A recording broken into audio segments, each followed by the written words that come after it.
படத்தில் ஷூட் பண்ணது நானும் பசுபதி அண்ணன், நாங்கள் 2 பேரும் தான். அந்த அச்சன் கோயில்னு ஒரு ஷூட்டிங் ஸ்பாட்டில் தான் நாங்கள் ஷூட்டிங்கை ஆரம்பித்தோம். முதல் ஷாட்டு காட்டில் ஓடணும். அந்த காடு எப்படின்னா நம்ம சும்மா இந்த நம்ம வண்டலூர் ஜூவில் இருக்கிற மாதிரி காடு இல்லைங்க. It's a very thick forest. மனுஷங்க அந்த இடத்துல நடுமாறி இருக்க மாட்டாங்க, அந்த மாதிரி ஒரு இடம். ஸோ ஒரு கல்லுமே ரொம்ப ஷார்ப்பாக ரொம்ப முள்ளு மாதிரி இருக்கும். அந்த இடத்துல ஓட சொன்னாங்க. சரி, ஃபர்ஸ்ட் ஷாட் ஃபுல் எனர்ஜி நல்லா பண்ணணும். பக்கத்தில் பசுபதி அண்ணன் வேற இருக்காரு, அவரோட கொஞ்சம் பெட்டராக பண்ணணுமே அந்த சொல்கிற ஆசை எல்லாருக்குமே இருக்கும். அது பண்ண முடியாதுன்னு வச்சுக்கோங்களேன், அந்த ஆசை இருக்கும். அந்த ஒரு எனர்ஜியில் ஓட ஆரம்பித்தேன். முதல் ஷாட்லேயே கால் கிழிஞ்சி ரத்தம், அவருக்கும் லைட்டாக ஒரு அடி. ஸோ அப்படி ஆரம்பிச்சது எங்கள் ஷூட்டிங்கு. ஸோ ஒரு 1 வீக் ஷூட் பண்ணோம். அந்த 1 வீக்லேயே எங்களுக்கு புரிஞ்சிச்சு இந்த படம் வந்து கண்டிப்பாக ஒரு கடலை தாண்டுற மாதிரி தான். சும்மா சுலபமாக முடிக்க கூடிய ஒரு படம் இல்லை. We have to really work hard. ஒரு டெடிகேஷன் வேணும் அந்த படத்துக்கு. அப்பயே எங்களுக்கு புரிஞ்சிச்சு. ஸோ பட் யாருக்குமே தெரியாது, மற்ற படத்தில் நடித்த ஆர்டிஸ்ட் யாருக்குமே தெரியாது இந்த படத்தில் நடிக்கிறது எவ்வளோ கஷ்டம், இந்த செருப்பு இல்லாமல் ஓடுறது எவ்வளோ கஷ்டம். அந்த ஒரு பாறையில் வெயில், உச்சம் வெயிலில் அந்த பாறை அப்படியே கொதிச்சுக்கிட்டு இருக்கும். அதில் நாங்கள் செருப்பு இல்லாமல் மூஞ்சி நார்மலாக வச்சுக்கணும். அந்த கீழே சுடுது அந்த மாதிரிலாம் எக்ஸ்பிரஷன்ஸ் கொடுக்காம நார்மலாக நடந்து போகணும். அதெல்லாம் ரொம்ப கஷ்டமான ஒரு விஷயம். ஃபார் எக்ஸாம்பிள் தன்ஷிகா வந்து எங்களை ஒரு 15 டேஸ்க்கு அப்புறம் தான் ஷூட்டிங் ஸ்பாட்டில் ஜாயின் பண்ணாங்க. ஜாயின் பண்ணப்போ அவங்க வந்த உடனே நல்ல செருப்புலாம் போட்டுட்டு ஒரு கொடையெல்லாம் பிடிச்சிக்கிட்டு உள்ளே வந்தாங்க. வந்த உடனே வெல்கம் டு அரவான்னு சொன்னேன். அவங்களுக்கு புரியல, என்னடா அது வெல்கம் டு அரவான்னு சொல்லி சொல்கிறாங்களே. அப்படி அவங்க ஃபேஸில் அந்த பசில்டு ஒரு எக்ஸ்பிரஷன் இருந்துச்சு. பட் அதுக்கப்புறம் ஒரு ½ hour கழிச்சு அவங்கள ஷார்ட்குள்ளே கூப்பிட்டு செருப்பு கழட்டலாம் மேடம்னு சொன்னாங்க. அந்த செருப்பு கழட்டி அந்த பாறை மேலே கால் வச்சுக்கப்புறம் தான் புரிஞ்சுது, ஆஹா இவன் எதுக்கு சொன்னான்னு சொல்லிட்டு அப்போ புரிஞ்சிருக்கோம் அவங்களுக்கு. ஸோ இட் வாஸ் அரவான் எக்ஸ்பீரியன்ஸுங்க. It's a different experience. நம்ம வந்து அது என்னோட வார்த்தையில் சொல்ல முடியாது. நாளைக்கு படம் பார்க்கும்போது பிஹைண்ட் த சீன்ஸ் நீங்கள் யோசிச்சிங்கன்னா you can see all our hard work. So end of the day திருப்பி அவங்க ஐம் ஹார்ட் ஒர்க் பண்ணோம், கஷ்டப்பட்டோம் அப்படின்ட்டு I'm not feeling bad, I'm really feeling happy. Because இவ்வளோ கஷ்டப்பட்டு உங்களுக்கு ஒரு நல்ல படம் கொடுக்குறோன்ற ஒரு சந்தோஷம் எங்கள் டோட்டல் டீமுக்கு இருக்கு. ஸோ இந்த கஷ்டம்ன்றது எல்லாரும் படுவாங்க. இப்போ நீங்களும் படுவீங்க, நாங்களும் படுவோம். பட் இந்த படத்தில் கொஞ்சம் அதிகமாகவே பட்டிருக்கோம்னு சொல்லலாம். தட்ஸ் ஃப்ராங்க்லி நாட் பிகாஸ் நான் இந்த படத்தில் நடிச்சிருக்கேன்னு நான் சொல்ல வரல. பட் எல்லாருமே டோட்டல் டீம் இந்த படத்துக்காக சாதாரணமான ஒரு படத்துக்கு உழைக்கிறதோட இந்த படத்தை கொஞ்சம் அதிகமாகவே உழைச்சிருக்கோம்.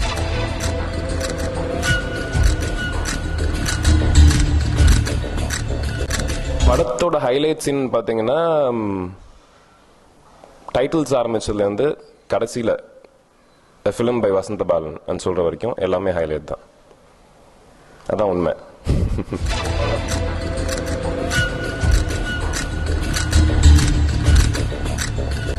ஒரு 18th century ஃபிலிம்னு சொன்னட்டையும் நிறைய பேர் கேட்குற கேள்வி தாங்க, அது டாக்குமெண்ட்ரி மாதிரி இருக்குமா, ரொம்ப ஸ்லோவாக போகுமா, ஒரு சைக்கிளில் மெதுவாக 2 பேர் போகிறத வந்து ஒரு மணி நேரம் காட்டுவாங்களா அப்படின்ற ஒரு டவுட் எனக்கும் இருந்துச்சு இனிஷியலாக. பிகாஸ் இப்போ வரைக்கும் நம்ம பார்த்த முக்கால்வாசி பீரியட் படங்கள்லாம் அப்படி தான் இருந்திருக்கு. ஆனால் இந்த படம் பொறுத்த வரையிலும் இது ஒரு பக்கா கமர்ஷியல் படம். கமர்ஷியல் படத்துக்கு வேண்டிய எல்லா ஒரு அம்சங்களும் இந்த படத்தில் வசந்த பாலன் சார் வச்சிருக்காரு. அதுவும் தேவைப்பட்ட அளவுக்கு தான். அது ரொம்ப என்னடா இவ்வளோ கமர்ஷியலாக இருக்குது, என்னடா தேவையே இல்லை இதெல்லாம், அந்த மாதிரி இல்லாமல் எல்லாமே யதார்த்தமாக தேவைப்பட்ட அளவுக்கு எவ்வளோ வேணுமோ அந்த அளவுக்கு அவர் அரைச்சி அது மிக்சியில் போட்டு கலந்து உங்களுக்கு பரிமாறி இருக்காரு. ஐ திங்க் அந்த மாதிரி ஒரு படம் பண்ணுறது ரொம்ப கஷ்டம். ஒரு கமர்ஷியல் படம் பண்ணலாம், ஒரு டாக்குமெண்ட்ரி படம் பண்ணலாம். ஒரு டாக்குமெண்ட்ரி ஒரு யதார்த்தமான கமர்ஷியல் படம் பண்றது ஐ திங்க் இட்ஸ் அ வெரி ரொம்ப பேலன்ஸ் பண்ணி போகணும். And I think the whole credit goes to my director.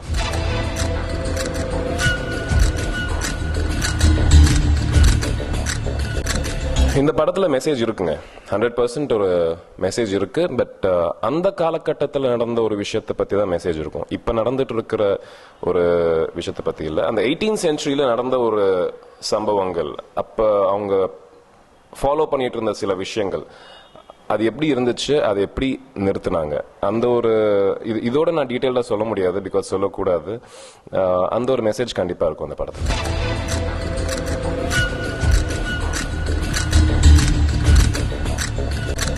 இனிஷியலாக இந்த படத்தில் மியூசிக் யாருன்னு கேட்டோட்டையும் இந்த மாதிரி பாட்டு பாடுவார் கார்த்திக், அவர் தான் பண்ணுறாங்கன்னு சொல்லி சொன்னாங்க. நான் நினச்சேன், ஏன் ஏன் இவ்வளோ பெரிய படம் ஒரு பெரிய மியூசிக் டைரக்டர் வச்சுக்கலாமே என்ற ஒரு இது உள்ளே இருந்துச்சு, frankly speaking. But Vasantha Balan sir ஒரு டெசிஷன் எடுத்தாருன்னா கண்டிப்பாக தப்பாவாதுன்ற ஒரு நம்பிக்கையும் இருந்துச்சு. ஸோ நான் நினச்சேன், கார்த்திக் ஒரு நல்ல படம், அது ஒரு புது மியூசிக் டைரக்டர், ஒரு பிளேபேக் சிங்கராக இருந்து நல்ல பேர் சம்பாதிச்சு இன்னைக்கு மியூசிக் டைரக்டராக வர கார்த்திக்கு ஒரு நல்ல லான்ச்சாக இருக்கும்னு சொல்லிட்டு நான் நினச்சேங்க. பட் கண்டிப்பாக இது ஒத்துக்கிட்டே ஆகணும். I think Aravan team is very lucky to have Karthik on board அப்படின்னு சொல்லலாம். பிகாஸ் ஒரு முதல் படம் பண்ண ஒரு மியூசிக் டைரக்டர் மாதிரி அவர் பண்ணவே இல்லைங்க. ரொம்ப ஒரு எக்ஸ்பீரியன்ஸ்ட், ரொம்ப ஒரு 100 படங்கள் பண்ண ஒரு மியூசிக் டைரக்டர் மாதிரியும், ப்ளஸ் அந்த ஓல்டு இன்ஸ்ட்ருமெண்ட்ஸ் யூஸ் பண்ணிக்கிட்டு அந்த பீரியட் ஃபீல் கொடுத்துக்கிட்டே இப்போ இருக்கிற ஆடியன்ஸ்க்கு பிடிக்கிற மாதிரி ஒரு சவுண்ட் ட்ராக் கொடுக்கறது, I think it's a very difficult thing. And hats off to Karthik. அவர் செல்லமாக நான் குட்டி ரஹ்மான் சொல்லி கூப்பிடுவேன். And he is awesome.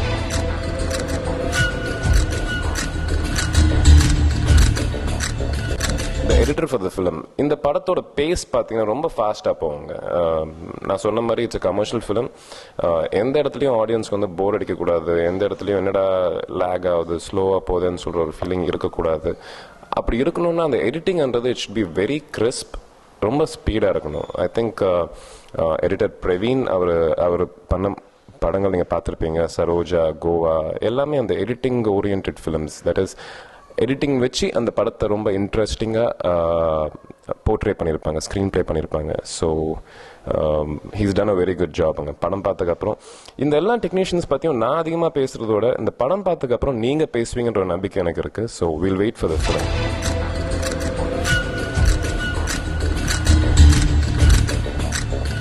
Producer Siva sir. இந்த மாதிரி ஒரு பீரியட் படம் ஷூட் பண்ணுறதுக்கு, ஐ மீன் எடுக்கிறதுக்கு, ப்ரொடியூஸ் பண்ணுறதுக்கு, I think experience and passion to make good cinema, இது ரெண்டுமே இருக்கணுங்க. சிவா சாருக்கு கடவுள் இது ரெண்டுமே நல்லா கொடுத்துருக்காரு, நோ ப்ராப்ளம். நல்ல ஒரு எக்ஸ்பீரியன்ஸ், எந்த ஒரு பிரச்சனை வந்தாலும் ஷூட்டிங் ஸ்பாட்டில் அதை எப்படி சால்வ் பண்ணலாம், எப்படி டேக்கிள் பண்ணிட்டு அந்த பிரச்சனையை சால்வ் பண்ணிட்டு ஷூட்டிங் ஆரம்பிக்கலாம், அந்த ஒரு விஷயங்கள்லாம் நம்ம நிறைய படங்கள் எடுத்து நிறைய எக்ஸ்பீரியன்ஸ் இருந்தால் தான் மட்டும்தான் அதை பண்ண முடியும். So he's got that experience plus passion to make good cinema. இந்த படம் பார்த்தா அவங்க எல்லாருக்குமே புரியும் அவர் எந்த அளவுக்கு இந்த படத்துக்கு செலவு பண்ணியிருக்காரு. என்னோட I want be frank, you know இது என்னோட படத்தோட அதிகமாகவே என்னோட படத்துக்கு எவ்வளோ செலவு பண்ணுவாங்களோ அதுக்கு அதிகமாகவே செலவு பண்ணியிருக்காரு, ரொம்ப அதிகமாகவே செலவு பண்ணியிருக்காரு. ஐ திங்க் அந்த ஒரு பிஸ்னஸ் மைண்டாக மட்டும் யோசிக்காம ஒரு நல்ல படம் வந்துகிட்டு இருக்கு, அந்த படத்து மேலே இருக்கிற நம்பிக்கை மேலே பணத்தை போட்டு ஒரு நல்ல படம் வரணுன்ற ஒரு வெறியில் எடுத்தாருன்னு சொல்லி சொல்லலாம். அவர் பேனருக்கு ஒரு நல்ல படம் வரணும்னு சொல்லிட்டு அந்த ஒரு நோக்கத்தில் எடுத்தாருன்னு சொல்லி சொல்லலாம். அது நிறைய ப்ரொடியூசர்ஸ் பண்ண மாட்டாங்க, சில ப்ரொடியூசர்ஸ் மட்டும்தான் இருக்காங்க. அதில் சிவா சாரும் ஒருத்தர். ஸோ இன்னைக்கு இந்த படம் இவ்வளோ நல்லா வந்திருக்கு, இந்த இந்த அளவுக்கு ஸ்மூத்தாக முடிஞ்சு சீக்கிரத்தில் உங்கள் முன்னாடி ரிலீஸ் ஆக போகுதுன்னா I think the credit goes to our producer Siva sir.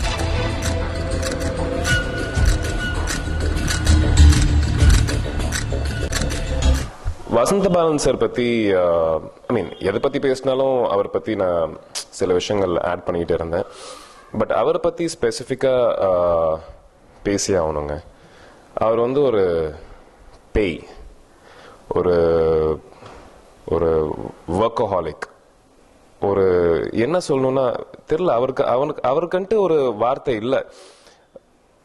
வேலை பேயின்னு சொல்லுவாங்கல்ல, வேலை தவிர ஒரு அந்த ஷூட்டிங் ஸ்பாட்டில் நடக்கிற அந்த சீனை தவிர வாழ்க்கையில் அவருக்கு வேறு எதுவுமே தெரியாது. ஒரு கன்ஃபியூஸ்டாக இருப்பார், அடுத்தது என்ன பண்ணலாம், இன்ட்ரெஸ்டிங்காக என்ன பண்ணலாம், ஒரு ஒரு மைண்ட் ஃபுல்லாகவே அந்த ஒரு வேர்ல்டில் இருக்கும். இந்த நம்ம இருக்கிற அந்த வேர்ல்டில் இருக்காது. அவர் மைண்ட் ஃபுல்லாகவே அந்த ஸ்க்ரீன் மேலே இருக்கிற அந்த சினிமா ஒரு வேர்ல்டு இருக்குல்ல, அந்த வேர்ல்டில் தான் இருக்குமே தவிர லைவ்ல இருக்கவே இருக்காது. ஸோ அவரோட பேசுகிறப்பையும் சரி, அவரோட இன்ட்ராக்ட் பண்ணும்போதும் சரி, ஒரு நார்மலாக இருக்காது, கொஞ்சம் டிஃப்ரெண்ட்டாக தான் இருக்கும். Because he's always preoccupied, மைண்டில் ஏதாவது ஒன்று ஓடிக்கிட்டே இருக்கும். அது ஓடிக்கிட்டே இருக்கும்போது நம்மளோட வணக்கம் சார், ஓகே அப்படின்னு போயிடுவார். ஸோ ஐ திங்க் தட்ஸ் ரொம்ப ஒரு எங்களோட லக்குன்னு சொல்லாங்க. ஒரு படத்துக்கு captain of the ship is the director. அந்த டைரக்டர் வந்து ஒரு படத்தை பற்றி இவ்வளோ யோசிச்சு அந்த படத்தை எப்படி நல்லா பண்ணணும் இவ்வளோ யோசிக்கும் போது ஒரு ஆக்டர்ஸாக ஒரு டீம் மெம்பர்ஸாக அந்த டீமில் இருக்கிறவங்க எல்லாருக்குமே I think we are very lucky. அவர் கண்டிப்பாக நன்றி சொல்லி ஆகணுங்க. மேபி இது என்னோட 5வது படம். பட் அரவான்ன்றது எல்லா நடிகர்களுக்கும் எல்லா ஆக்டர்ஸ்க்குமே ஒரு ட்ரீம் ஃபிலிமாக இருக்குங்க பார்க்கும்போது. பிகாஸ் படத்தை நான் பார்த்துருக்கேன். என்ன மாதிரி ஒரு சின்ன ஹீரோ, ஒரு 5th ஃபிலிம் பண்ணுற ஒரு ஹீரோவுக்கு இந்த மாதிரி ஒரு கேரக்டர், அரவான் மாதிரி ஒரு ரொம்ப ஹெவியான ஒரு கேரக்டர், ரொம்ப பெர்ஃபார்மன்ஸ் ஓரியன்டான ஒரு கேரக்டர் கொடுத்ததுக்கு my first thanks to Vasantha Balan sir, அதுக்கப்புறம் Siva sir, then god. You know, without him I don't think anything is possible. So thank God and everybody. So it was a very nice experience anga வசந்த பாலன் சாரோட work பண்ணுறது. மேலும் மேலும் அவரோட இன்னும் நிறைய படங்கள் பண்ணணும்னு சொல்லிட்டு ஆசையாக இருக்கு.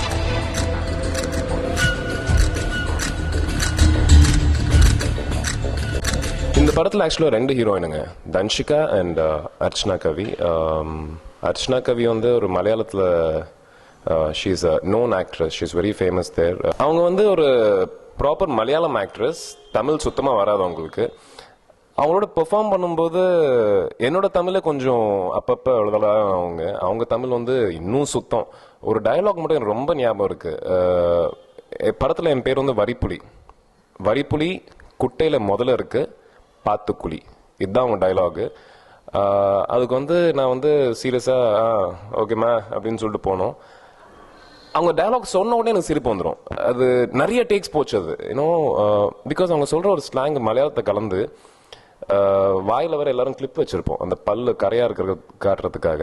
அந்த கிளிப்பை வச்சுக்கிட்டு தமிழ் தெரியாமல் அவங்களால முடிஞ்ச அளவுக்கு அந்த டயலாக் சொல்லும்போது ரொம்ப காமெடியாக இருக்குங்க.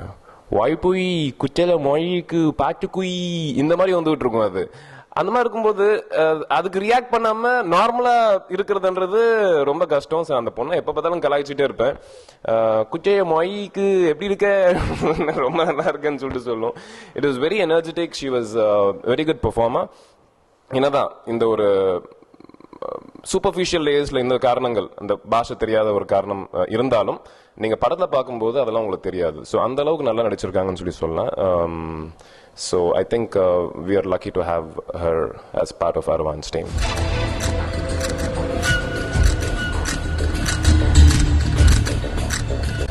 படத்துல சாங்ஸ் இருக்குங்க, ரொம்ப நல்ல பாட்டு, ரொம்ப நல்லா வந்திருக்கு. இந்த ஓப்பனிங் சாங் ஊரே ஊரே என்ன பெத்த ஊரேன்னு சொல்லிட்டு காதல் கந்தாஸ் மாஸ்டர் தான் கம்போஸ் பண்ணாரு, கொரியோகிராஃப் பண்ணாரு. அந்த சாங் பார்க்கும்போது அவ்வளோ ஒரு பிரம்மாண்டமாக இருக்கும். அத்தனை பேரை வச்சு வேலை வாங்குறது சின்ன விஷயம் இல்லை. ஸோ காதல் கந்தாஸ் மாஸ்டர் ரொம்ப சிறப்பாக அந்த பாட்டை கொரியோகிராஃப் பண்ணியிருக்காரு. இது நாங்கள் சொல்கிறத விட நாளைக்கு படம் பார்த்ததுக்கப்புறம் உங்களுக்கே தெரியும். காதல் படத்துக்கு அப்புறம் காதல் கந்தாஸ் வந்துச்சு, மேபி அரவான் படத்துக்கு அப்புறம் அரவான் கந்தாஸ்ன்னு மாற்றிக்கலாம் அவர். ஸோ அந்த அளவுக்கு அந்த பாட்டு ரொம்ப நல்லா வந்திருக்கு. அப்புறம் என்னோட ஃபேவரட் சாங்னு பார்த்தீங்கன்னா நிலா நிலா சாங்குங்க. அப்புறம் இன்னொரு சாங் இருக்கு, ஒரு ப்ரீ கிளைமேக்ஸில் ஒரு அரவான் சாங், எமோஷ்னல் சாங் இருக்கும். இந்த ரெண்டுமே என்னோட ஃபேவரட்ஸ். நிலா நிலா வந்து காயத்ரி ரகுராம் மாஸ்டர் கொரியோகிராஃப் பண்ணாங்க. ஒரு நிலா வெளிச்சத்தில் ஒரு ரிவர் பக்கத்தில் ரொம்ப அழகான ஒரு கேர்ள் ஃப்ரெண்ட் அண்ட் பாய் ஃப்ரெண்ட்குள்ள நடக்கிற ஒரு இன்டிமெசி அந்த பாட்டில் காட்டியிருப்பாங்க. ஐ திங்க் அது ரொம்ப நல்லா வந்திருக்கு. The whole credit goes to Gayathri Raghuram master. அப்புறம் கல்யாண் மாஸ்டர், இந்த ப்ரீ கிளைமேக்ஸ் சாங் பண்ண வந்து கல்யாண் மாஸ்டர். அவரை பற்றி கண்டிப்பாக சொல்லி ஆகணும். அவர் என்னென்னா இன்னொரு வசந்த பாலன் சொல்லி சொல்லாங்க. He's in his world. அவர் கொரியோகிராஃபி உலகத்தில் இருப்பார், அவர் இந்த உலகத்தில் இருக்க மாட்டார். ஸோ அப்படி இருக்கும்போது ஒரு இன்ட்ரெஸ்டிங்கான ஐடியாஸ் வந்துட்டு இருக்கும் கல்யாண் மாஸ்டர் கிட்ட இருந்து. ஸோ அந்த பாட்டை பார்த்தீங்கன்னா யூல் நோ, ரொம்ப ஒரு it's not a normal song. எமோஷ்னலாக ரொம்ப ஹை லெவலில் இருக்கும். I think is done it really குட்ங்க. சினிமாவில் வர்ற ஒரு ஐடியா எனக்கு எப்பயுமே இல்லைங்க. படம் பார்க்கும்போது வழக்கமாக எல்லாரும் நினைக்கிற மாதிரி நீங்களும் நினச்சிருப்பீங்க. ரஜினி சாரை பார்க்கும்போது வாவ் நம்மளும் அந்த மாதிரி ஆகணும், சூப்பர்மேனை பார்க்கும்போது நம்மளும் நினைப்போம்ல, ஒரு அந்த மாதிரி ஒரு ஃபீலிங் இருந்துச்சே தவிர மற்றபடி ஹீரோ ஆகணும், அதுக்கு என்னென்ன பண்ணணும், டான்ஸ் கற்றுக்கணும், ஃபைட்ஸ் கற்றுக்கணும், அதெல்லாம் நான் கனவுல கூட நினச்சி பார்த்ததில்ல. அதனால தான் போல இருக்கு நான் ஸ்கூல் முடித்தோடனே இன்ஜினியரிங் ஜாயின் பண்ணிட்டேன். இன்ஜினியரிங் முடிச்சோட்டையும் பைலட் கோர்ஸ் பண்ணணும்னு சொல்லிட்டு அட்மிஷன் ஃபார்ம்லாம் வாங்கிட்டு அட்மிஷன் கூட வந்துச்சு. ஸோ ஒரு பக்கம் வந்து பைலட் அட்மிஷன் ஃபார்ம், ஒரு பக்கம் வந்து அதே நேரத்தில் மிருகம் ஸ்கிரிப்ட். ஸோ ரெண்டுத்துலையும் எது சூஸ் பண்ணலான்னு சொன்னப்போ ஐ சோஸ் மிருகம் ஸ்கிரிப்டுங்க. அது தட்ஸ் ஃபேட். ஐ திங்க் நீங்கள் என்ன ஆகணுமோ கண்டிப்பாக அதை ஆவீங்க. அது உங்கள் கையில் இல்லை. It's fate. And thanks to Sami sir தான் சொல்லணுங்க. இன்னைக்கு நான் இங்கே இருக்கேன்னா அதுக்கு காரணம் வந்து சாமி சார். அப்பா அம்மா இருக்காங்க, அவங்க வந்து they gave birth to me. But சினிமாவில் எனக்கு ஒரு வாழ்க்கை கொடுத்தது வந்து சாமி சார். பிகாஸ் நிறைய பேர், எத்தனை கோடி பேர் வந்து சினிமாவில் வரணும்னு சொல்லிட்டு ரொம்ப முயற்சி பண்ணிகிட்டு இருக்காங்க. எந்த ஒரு முயற்சியும் நான் பண்ணாமல், எந்த ஒரு கஷ்டமும் இல்லாமல் இந்தாடா அவனுக்கு ஒரு படம்னு சொல்லிட்டு எனக்கு வந்து கொடுத்தாரு. ஒரு ஸ்வீட் பாக்ஸ் கொடுத்த மாதிரி. மிருகம் படத்துக்கு முன்னாடி வந்து சாமி சார் எங்கேயோ நான் பார்த்துருக்காருங்க.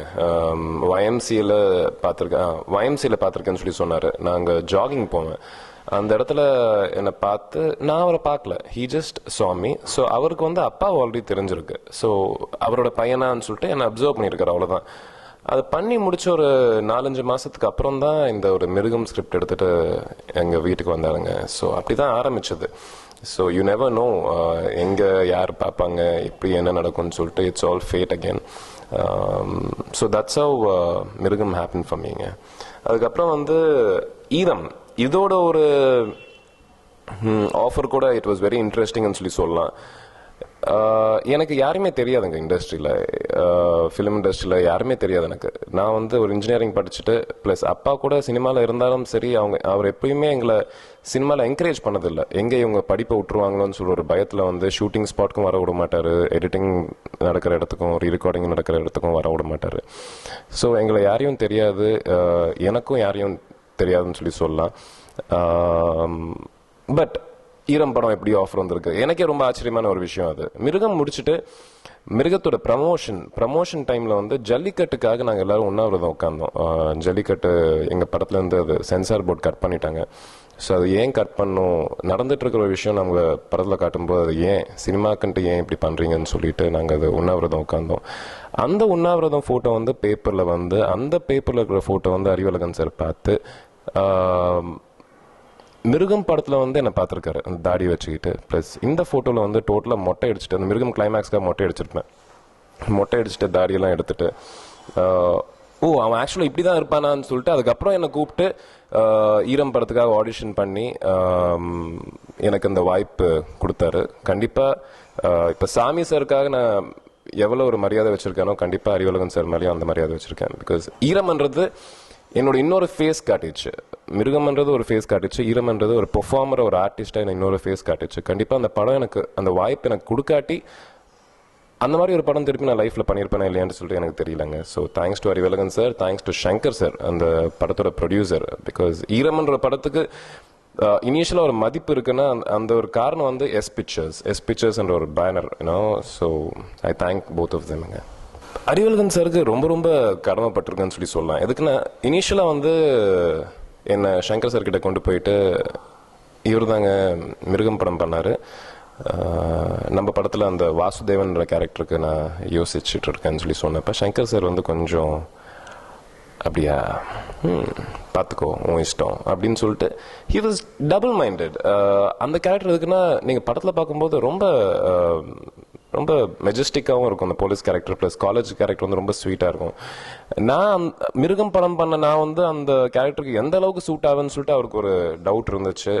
அந்த டவுட் எனக்கே இருந்துச்சு, அவருக்கு இருக்கிறதுல தப்பே இல்லை. ஆனால் என் மேலே எனக்கு இல்லாத நம்பிக்கை வந்து என்னோட டைரக்டர் வச்சிருந்தாரு Arivazhagan sir. So the whole credit goes to him. So thanks a lot Arivazhagan sir. இந்த இன்டர்வியூ பார்த்தா I never forget you in my life.